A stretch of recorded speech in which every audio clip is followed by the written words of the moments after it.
First council meeting that you chaired, how'd you think how it went?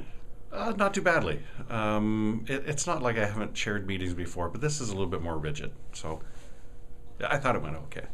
Pretty well. The prayer was a little rocky, but Well, yep, I haven't had a chance to read that yet, so yep, I'll get the hang of it in the next 4 years. So. a couple big ones. Right off the bat, you guys got hit with a $50,000 over budget on the chiller. What do you think about the kind of that whole decision? Well, that's one of those. You have to do something. It's like everything else we've had to spend money on. It's the province has said these are the rules, abide by them. So I think one of the councillors said it's a no-brainer. It has to be done. So away you go. You're looking at a total of about $422,000, but like you said, you don't really have a choice. Right? None whatsoever. Now, your next one was the Plant and Save program. What do you think? How'd it go? By all reports, I mean, reading the report that was submitted by Amanda Smith, I was really pleased when I saw how many trees got replanted. And this ask for another $7,500 going into 2011, I don't think is an onerous amount of money for all of us to be chipping in on. So right, and according to the report, you could end up with about a total of about $30,000. Yeah. And like you said, a pretty good uptake in the first program. Yes, yeah, and I mean, all you have to do is drive around the community, and you can see there's still lots of spots for trees to be going up. And I would suspect, I mean, I love planting trees on my property, and if I could get a voucher like that, I'd be hot to trot for doing that. And now something we already talked about, but the next kind of big issue that you guys discussed was the Committee of Adjustment changes. What was some of the thoughts there?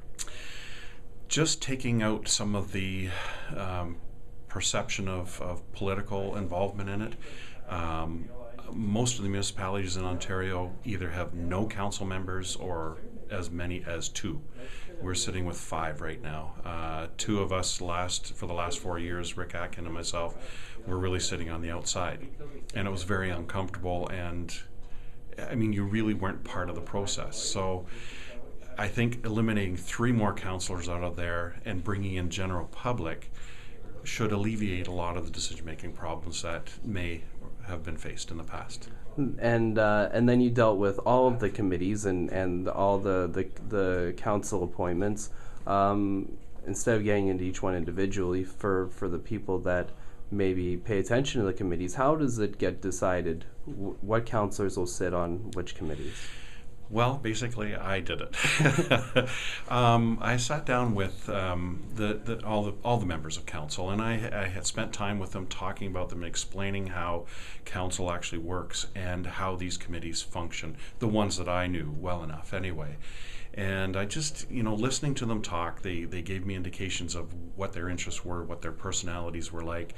And knowing many of the committees, I thought, you know what, that one would fit there, and this one would fit here, and that's basically how I came around, with their input and my own thought process. Any of the ones that you're going to be sitting on that you're really excited about?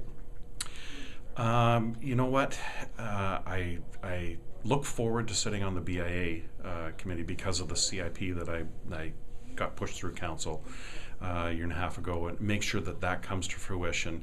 On the economic development, Deputy Mayor Wright and myself, I know he's gangbusters, and we're both focused in the same direction of bringing industry and commerce to the municipality. Yes, those 2 are quite exciting to me. Essex Power is going to be a big learning curve for me. And the other committees that I'm on, yes, of course, I'm looking forward to it. And then finally, John, the disposition of the Leamington police vehicles. First, it was decided not to give the donations. What was kind of the thought process to not give it to St. John's and St. Clair College? Well, one of the examples that was used was the fire truck that became excess material for us, and we didn't give it to Peel Inlet. I mean, they're our neighbors, right? They bought it from us, and I think Councillor Atkin was right. If we start donating taxpayers' items, that you're setting a precedent, and we'll have to keep doing it.